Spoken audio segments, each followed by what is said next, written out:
Hello and welcome to Nitimark Consulting. I am Vaibhav Sesht. Today we will discuss about a brutal truth about the UPSC preparation journey, which is not told by anyone to beginners. So in this video we will talk about real numbers, hidden realities and what should be the clear perspective. उसके बारे में हम यहाँ पर बात करेंगे. So each and every year millions of students, millions of graduate people, they dream about to become an IAS, IPS, IFS officer, and for achieving their dream, they join best coaching, जो उनकी क्षमता में best हो सकता है, and also by lots of books. एक subject की कई सारी बुक्स होती हैं, हर एक टॉपिक हर एक सब्जेक्ट पे एंडलेस वीडियोस देखते हैं, बहुत सारे टॉपर्स के वीडियोस देखे जाते हैं. ये सभी एस्पिरेंट्स आज के टाइम में कर रहे हैं. सो दे स्पेंड मंथ्स और years preparing with great enthusiasm. ये एक बहुत अच्छी चीज है जो हर एक एस्पिरेंट करता है, लगभग हर एक स्टूडेंट भी कर रहा है. But very few people ask the one question that matters most. आपकी तैयारी करने, कोचिंग ज्वाइन करने, बुक्स लेने और बहुत सारे टॉपर्स के वीडियोस, मोटिवेशनल वीडियोस टीचर्स के देखना, इन सब से तो काम बनेगा नहीं. मेन चीज जो है वो एक क्वेश्चन है कि what are the actual chances of success in UPSC. UPSC civil services exam में अपीयर अगर आप होते हो तो आपको सक्सेस मिलने के चांस क्या है. एक मैथ्स में एक चैप्टर आता है प्रोबेबिलिटी, उसमें हम चांस प्रोबेबिलिटी निकाल रहे होते हैं कि अगर हमने एक डाइस फेंका तो उसमें इवन नंबर आने की प्रोबेबिलिटी क्या है या 6 निकलने की प्रोबेबिलिटी क्या है. ऐसे ही अगर आप किसी यूपीएससी या किसी भी एग्जाम में बैठ रहे हैं तो उसमें आपके सक्सेस प्राप्त करने की क्या चांसेस हैं, क्या प्रोबेबिलिटी है, ये मायने रखता है. न कि कोई कोचिंग, ना बुक, ना किसी टीचर या किसी टॉपर का मोटिवेशनल वीडियो या फिर उनकी कहानी. यूपीएससी सिलेक्शन फनल को देखते हैं इस पूरी बात को समझने के लिए. हर साल जब वैकेंसी निकलती है तो ऑन एन एवरेज 1000 के आसपास, मैक्सिमम मैं बोल रहा हूं कि 1000 के आसपास वैकेंसीज आती हैं. लेकिन वो फॉर्म भरने का काम लगभग 10 से 15 लाख लोग करते हैं. Registered applicants number are 10 to 15 lakh. And जो लोग एक्चुअल में अपीयर होते हैं प्रीलिम्स में, वो उनकी आंकड़ा घट के लगभग 7 से 8 लाख रह जाता है. और जब जब ये प्रीलिम्स का रिजल्ट आता है तो उसमें से लगभग मेंस में अपीयर होने के लिए 15,000, 13,000 से 15,000 लोगों का सिलेक्शन होता है. और इन मेंस में से, इन 15,000 बच्चों में से 3,000 बच्चे निकाले जाते हैं. सामान्यतः ये आंकड़ा इंटरव्यू स्टेज तक कितने बच्चे पहुंचते हैं, जितनी वैकेंसी है उसका 3 टाइम्स रखा जाता है. तो अगर 1000 वैकेंसी है तो इंटरव्यू स्टेज में लगभग 3,000 बच्चे पहुंचते हैं. तो आप ये देखिए कैसा फनल है, बल्क में आ रहे हैं, 10 से 15 लाख लोग हैं, सिलेक्शन 1000 लोगों का हो रहा है. यानी कि ये सिस्टम सेलेक्ट कम रिजेक्ट ज्यादा कर रहा है.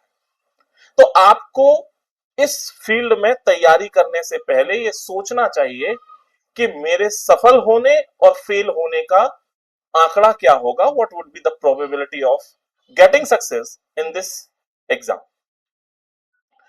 So UPSC is impossible from only these numbers. It is an incomplete and dangerous conclusion. और ये एक बहुत भयावह स्थिति भी है क्योंकि आज के टाइम बहुत सारे ग्रेजुएट बच्चे इंजीनियरिंग, डॉक्टर या और भी जो सामान्य ग्रेजुएशन कर रहे हैं, वो यूपीएससी फील्ड की तरफ पावर, मनी, फेम सब कुछ प्राप्त करने के लिए, बट ऑब्वियस है कि सब लोग आएंगे, लेकिन नंबर ऑफ वैकेंसी ज्यादा नहीं हो सकती है. तो ऐसे में रिजेक्शन ज्यादा होगा, सिलेक्शन कम होगा, ये भी एक रियलिटी है. तो जो रियल क्वेश्चन है जिसके ऊपर हम सभी को फोकस करना चाहिए वो कुछ और है. लोग ये देखते हैं कि how many peoples are fail, कितने लोग फेल हो गए, हम ये देख रहे हैं। जबकि वास्तविकता में देखना क्या चाहिए, what is the right question, how many are truly serious, consistent and well prepared. कितने लोग वास्तव में सीरियस हैं, कंसिस्टेंटली उन्होंने लगातार सतत रूप से उन्होंने तैयारी करी है और वो वेल प्रिपेयर होकर उन्होंने एग्जाम दिया है। क्योंकि वो 10 से 15 लाख लोग जो जिन्होंने ये फॉर्म भरे थे, रजिस्टर्ड एप्लीकेंट्स नंबर जो 10 से 15 लाख थे, वो तो कई ऐसे भी थे कि अरे पड़ोसी के बच्चे ने यूपीएससी का फॉर्म भरा है, बेटा तुम भी भर दो, जाओ देख के आओ, मजे मजे में देख के आओ। तो कई तो ऐसे ही होते हैं। तो सीरियस कैंडिडेट कितने हैं, उनसे सफलता का आंकड़ा निकाला जाए तो हम एक रियल सिचुएशन को समझ सकते हैं। लेकिन अगर आप कुछ ऐसी गतिविधियां करते हैं जो मैं अब आपको बताने जा रहा हूं, तो आप ये मानिए कि आप सफलता के उस दौर से दूर होंगे, यानी कि आपको सफलता प्राप्त होना थोड़ा मुश्किल है। और वो क्या क्या चीजें हो सकती हैं, those who fill the form without sustained preparation, ऐसे लोग जो बिना प्रिपरेशन के, बिना सतत प्रिपरेशन के, एक कंटिन्यूअस प्रिपरेशन के बिना फॉर्म भर देते हैं, ऐसे लोग फेल ही होंगे, स्वाभाविक सी बात है।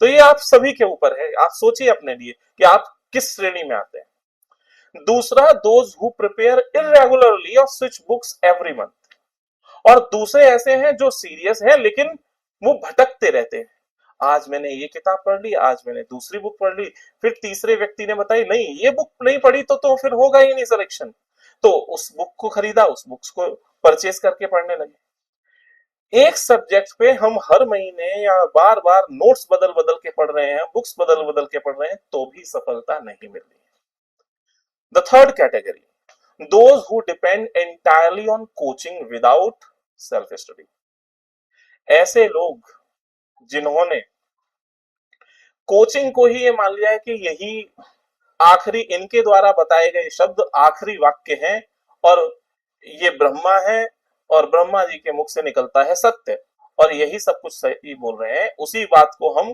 फॉलो करेंगे, जितने नोट्स बनवा दिए उसी को एग्जैक्ट हम फॉलो करेंगे, कुछ नया नहीं पढ़ेंगे, अपनी तरफ से कुछ नहीं करना है, सेल्फ स्टडी करनी नहीं है, कोचिंग में जितने नोट्स बन गए उतना काफी।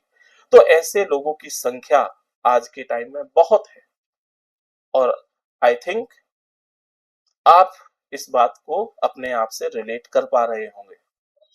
जब तक आपकी सेल्फ स्टडी नहीं होगी तब तक किसी और की स्टडी से आपका कोई बेहतरी तो नहीं हो सकती। चौथी कैटेगरी में वो लोग आते हैं those who never analyse their test performance और मिस्टेक्स।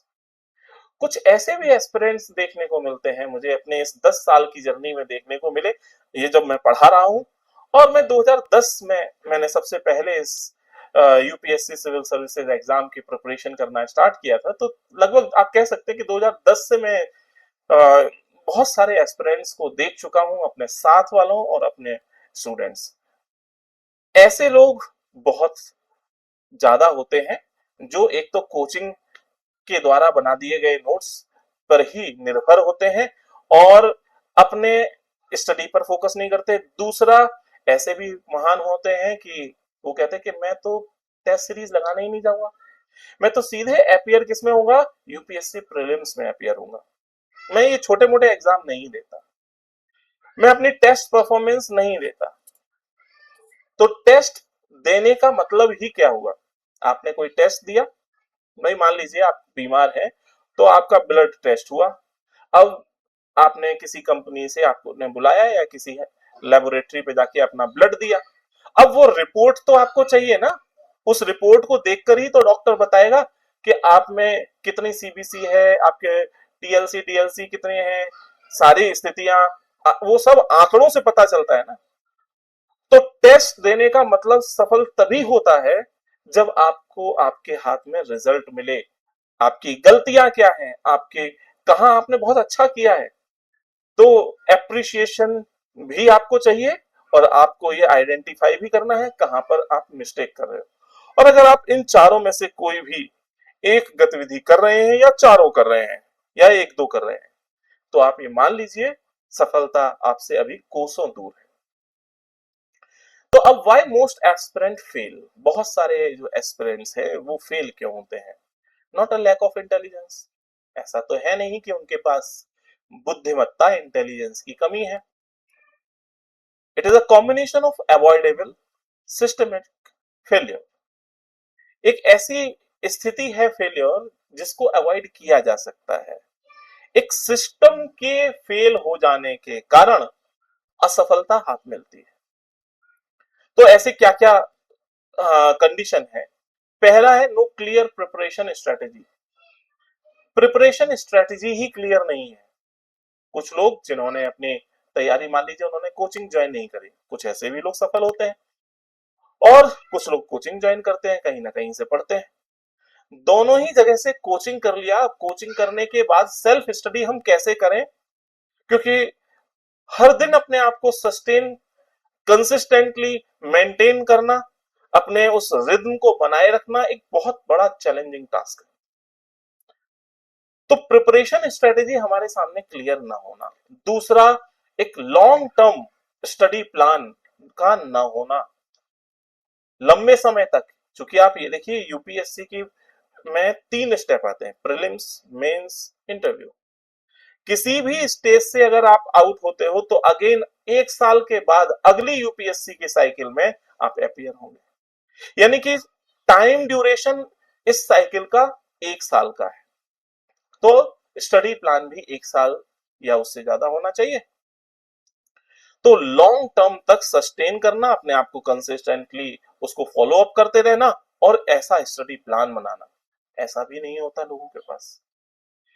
डेली रूटीन का इनकंसिस्टेंट होना, कभी 5 बजे उठ गए तो कभी 9 बजे उठे, कभी रात में 2 बजे सोए हैं तो कभी रात में 10:30 पे सो गए, कभी पढ़ाई 2-3 घंटे हो जाती है, कभी 10 घंटे भी हो जाती है, और कई दिन ऐसे भी होते हैं जिस दिन कुछ नहीं पढ़ा होता। ये जो इनकंसिस्टेंट डेली रूटीन है, ये भी फेल होने के मार्ग पर आपको आगे लेके जाता है। मैं वो रास्ते बता रहा हूं जिससे फेल हुआ जा सकता है। फेल होना आसान है, सफल होना मुश्किल। तो फेल होने के लिए क्या क्या तरीके अपनाए जाने चाहिए?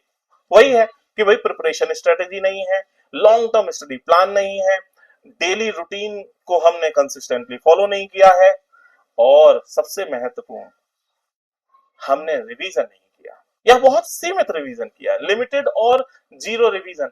बिना रिवीजन के आपका वो टेम्पररी मेमोरी में आया हुआ डेटा क्लीन आउट हो जाएगा। गजनी हो, हम सभी लोगों के अंदर रैम और रोम है, टेम्पररी एंड परमानेंट मेमोरी। उस टेम्पररी बकेट से परमानेंट बकेट में लाने के लिए रिवीजन करना पड़ेगा। 5वीं बात आती है फियर ऑफ आंसर राइटिंग। आप देखिए यूपीएससी में जो रैंक मिलती है वो किस पर आधारित होती है? मेंस में प्राप्त किया गया स्कोर प्लस इंटरव्यू में आपने क्या स्कोर किया है, उसका टोटल, उसके आधार पर मेरिट लिस्ट निर्धारित होती है। प्रीलिम्स तो सिर्फ एक फिल्टर को क्रॉस करने के लिए लिया जाता है, और आंसर राइटिंग से ही मोस्टली लोग बच रहे होते हैं। मेंस देखिए, मेंस के जो मार्क्स हैं वो एक बड़ा एरिया है, इंटरव्यू तो बहुत कम मार्क्स का है। तो मेंस में इतने सारे पेपर हैं, उनका उनमें आप सफल कब होगे? जब आप बहुत अच्छे से लिखना जानते हो। और आंसर राइटिंग से ही लोग बचते हैं, क्योंकि उसमें बैठ के तन मन धन सब कुछ लगा के लिखना पड़ता है। इससे जब तक आप डरेंगे, फेल होने के लिए तैयार रहिए। छठा है पुअर टेस्ट एनालिसिस। टेस्ट देना, मैंने पीछे भी अभी बात करी कि टेस्ट देने केवल ब्लड ले गया और उसकी रिपोर्ट ना मिले तो कोई फायदा नहीं है। टेस्ट देने के बाद हमें ये एनालाइज करना चाहिए कि what are my strength and what are my weakness. Strength को हम अपना सस्टेन करें और वीकनेस को स्ट्रेंथ में कन्वर्ट करें। ये प्रयास करेंगे तभी तो टेस्ट देने का फायदा है। 7वां है over consumption of material. Over consumption, एक ऋग्वेद में सूक्ति है कि अति सर्वत्र वर्जित, अति का भला न बोलना, अति की भली न चूक। और कोई भी चीज अति की करोगे, बहुत ज्यादा ओवर फूड भी होगा तो भी अनकंफर्टेबल होगा। तो over consumption of material, Telegram, Google, बहुत सारा आपने मटेरियल डाउनलोड किया, इधर से भी पढ़ रहे उधर से भी पढ़ रहे, ये भी फेल होने के मार्ग पर लेके जाता है। Constant comparison with others. अच्छा देखिए, हमारे हाथ में ये 5 उंगलियां हैं, ये पांचों उंगलियों की मोटाई और लंबाई अलग अलग है और सबकी अपनी इंपॉर्टेंस है। तो इसी तरीके से इस विश्व में, इस पृथ्वी पर जितने भी ह्यूमंस हैं, हम सभी यूनिक हैं। आप अपने आप में यूनिक हैं, आप जैसा कोई नहीं। एको हम दूजो नास्ति। तो कांस्टेंट कंपैरिजन मत किया करिए। आपके पेरेंट्स या कोई और भी कंपैरिजन करे तो आप वहां से चुपचाप खिसक लीजिए, कंपैरिजन कभी मत करिए, क्योंकि कंपैरिजन किया ही नहीं जा सकता है। आप अपने आप से कंपैरिजन करो। कल, yesterday Vaibhav Kulshreshtha and today's Vaibhav Kulshreshtha, फिर टुमारो वैभव कुलश्रेष्ठ।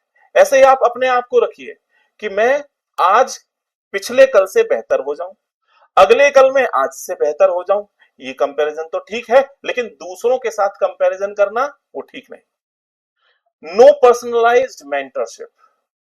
और अक्सर होता क्या है कि बहुत सारे बच्चे आज के टाइम में जो स्थिति है कि बहुत जगह से कोचिंग तो कर ली, कोचिंग करके वो अपने रूम पे बैठे हैं, गांधी विहार, नेहरू विहार, करोल बाग, पटेल नगर, राजेंद्र नगर और भी प्रयागराज, पटना, पूरे देश में कहीं पे भी, और या फिर अपने गांव, अपने घर में बैठे हुए हैं कोचिंग करने के बाद। अब उसके आगे मुझे क्या करना चाहिए, कहां से पढ़ना चाहिए। बहुत सारे लोग, मैं सारे लोगों की नहीं कह रहा, कुछ ऐसे होंगे जो सेल्फ गवर्न होंगे, लेकिन बहुत सारे ऐसे लोग हैं जो सेल्फ गवर्न नहीं हो सकते। उनको एक व्यक्ति चाहिए जो कि मेंटर के रूप में उन्हें समय समय पर बताता रहे, बेटा आज का टास्क है ये, आज आपको ये करना है, दोपहर तक ये काम हो जाना चाहिए, फिर उसके बाद आपको मैं क्वेश्चन देने वाला हूँ, फिर ये लिखना है, ये मैपिंग करनी है, ये सारे काम, और रात में मुझे रिपोर्टिंग भी दो, क्या आज कितने घंटे पढ़े, कहाँ दिक्कत आई, क्या रहा। ये सब चीजें जब नहीं होती ना, वो एक सिस्टम नहीं होता है। ये वो 9 तरीके हैं जिससे फेल हुआ जा सकता है। तो बिगेस्ट मिथ पर आते हैं। एक मिथ है कि UPSC is only for genius. जो यूपीएससी में पास होता है वो जीनियस होता है, ये एक मिथ है। It is a dangerous belief that stops aspirants before they even begin. और ये बात उन लोगों को पहले ही रोक देती है, जो लोग आना चाहते हैं, यूपीएससी का एग्जाम देके सफल होना चाहते हैं, उनको ये बात पहले ही रोक दिया जाता है इस बात के द्वारा कि नहीं बेटा, तुम तो ब्रिलियंट हो ही नहीं, तुम तो जीनियस हो ही नहीं। तो मैं आपको बता दूं, यूपीएससी पास करने वाले जरूरी नहीं है कि वो जीनियस हो। कई ऐसे लोग भी हैं जिनके 12th में 45% थे, 10th में बमुश्किल 36% से पास हुए। बहुत सारे ऐसे भी लोग हैं। तो रियलिटी क्या है? रियलिटी है कि अगर आप भी, आपकी स्थिति भी, मैं ये कहता हूं कि अगर आप 33% या 34-35% थर्ड डिवीजन भी पास हुए हैं, सेकंड डिवीजन भी पास हुए हैं, या फर्स्ट डिवीजन में भी 60% से पास हुए हैं, तो भी घबराने की बात नहीं है। वो एक मीम बनता है ना इमरान खान का, सबसे पहले घबराना नहीं है, तो घबराने नहीं है। रियलिटी क्या है? डिसिप्लिन होना चाहिए, अनुशासन हमारी लाइफ में होना ही चाहिए, प्लानिंग होनी चाहिए, और कंटिन्यूअस इंप्रूवमेंट। अगर ये 3 चीजों को कोई भी व्यक्ति अपने आप में शामिल कर ले तो डेफिनेटली उसे सफलता मिलेगी ही मिलेगी। And many toppers were ordinary students with extra ordinary system. बस उनका सिस्टम था वो एक्स्ट्रा ऑर्डिनरी हो गया, इसीलिए सफल हो गए। और वहीं बहुत सारे जो टॉपर हैं, जिनके 80% मार्क्स रहे हैं, वो भी मैंने ऐसे देखे हैं जिनसे पास नहीं हुआ यूपीएससी। तो जो पास कर लेते हैं उनका ऑपरेटिंग सिस्टम बहुत बेहतरीन है। So preparation is a marathon not a sprint. मैंने पहले भी बताया था अपने पहले वीडियो में कि स्प्रिंट ये 100 मीटर की रेस नहीं है कि पहले ही सारी ताकत झोंक दी। अपनी ताकत को संभाल कर धीरे धीरे बचाते हुए चलना है, जॉगिंग धीरे धीरे करते हुए 5 किलोमीटर लंबी या 11 किलोमीटर लंबी मैराथन दौड़ना है। तो UPSC preparation is a marathon, not a sprint. तो focus on what you control, आप किस चीज पर फोकस करें जिससे कि आप सफल हो सकते हैं। अभी तक हमने बात करी कौन कौन से तरीके हैं जिससे असफल हो सकते हैं। अब आपको अपने आप को नियंत्रित करना है, सफलता के उस मार्ग में लेके जाना है, तो आपको किन एरियाज में फोकस करना चाहिए। पहला है, एम आई इंप्रूविंग एवरी मंथ, क्या मैं हर महीने पिछले महीने से बेहतर कर रहा हूं। और ये कैसे पता चलेगा, टेस्ट के मार्क्स से, आंसर राइटिंग से, तभी पता चल सकता है। सेकेंड थिंग, आप ये अपने आप देखिए, एम आई रिवाइजिंग रेगुलरली, मैं रेगुलरली रिवीजन कर रहा हूं या नहीं। Am I writing answer consistently, लगातार आंसर राइटिंग हो रही है या नहीं। Am I learning from my mistakes, और अगर मैं कोई गलती कर रहा हूं या टीचर ने या टेस्ट स्कोर में आपने पता चल गया कि ये मेरा वीक एरिया है, मेरी गलतियां हैं, तो क्या आपने उनको इम्प्रूव करने की कोशिश करी है। अगर करी है तो सफल हो जाएंगे, और अगर नहीं करी है तो वो गलतियां होती रहेंगी। भाई रास्ते से आप जा रहे हैं, रास्ते में पत्थर पड़ा हुआ है, आपका पैर लगा, आप गिर गए, आपने देख भी लिया है कि यहाँ पर पत्थर पड़ा है, फिर से उस रास्ते पे आए, बार बार उस जगह पे आप पत्थर से ठोकर खा के गिर रहे हो, तो इसका मतलब ये गलती अब आपकी है। तो ऐसी गलतियां नहीं करनी, मिस्टेक्स को सुधारना है। और पांचवी बात आती है, do I have realistic preparation plan. ऐसा तो नहीं हमने इमेजिनरी प्लान बना लिया है। एक दिन आपने वीडियो देखा एक टॉपर का जो सफल हुआ है, और आप हाईली मोटिवेटेड, हाईली चार्ज हो गए हैं, और आपने एक बिल्कुल आदर्शवादी टाइम टेबल बना दिया, 14 घंटे 16 घंटे पढ़ने का। तो क्या ये रियलिस्टिक प्रिपरेशन प्लान है या नहीं है। आपने प्लान बना दिया कि नहीं मैं तो 1 महीने में पूरा कोर्स खत्म कर दूंगा, ये रियलिस्टिक है या नहीं है। तो रियलिस्टिक प्लान पर वर्क करना है। अगर आप इन 5 चीजों पर फोकस करते हैं तो आप नियंत्रित हो सकते हैं, कंट्रोल कर सकते हैं आप अपने ऊपर, और उससे आप सफल हो सकते हैं। So difficulty does not mean impossibility. हाँ, ये जो 5 चीजें हैं, इन 5 चीजों को फॉलो करने में आपको बहुत कठिनाई होगी। पहाड़ चढ़ना कठिन टास्क होता है, लेकिन इम्पॉसिबल नहीं होता। और यही नीति मार्ग का गोल है कि हम आपको वो सारे एस्पेक्ट भी दिखाएं जो रियलिस्टिक चैलेंज है। So at Niti Marg, the goal is not to sell unrealistic dreams. The goal is to help you prepare with honesty, structure, and purpose. So thank you. In the comment box, you can message me your biggest challenge. आपका UPSC preparation या किसी भी strategy या life के किसी दौर में सबसे बड़ा चैलेंज क्या रहा है, आप उसके बारे में नीचे कमेंट बॉक्स में बता सकते हैं।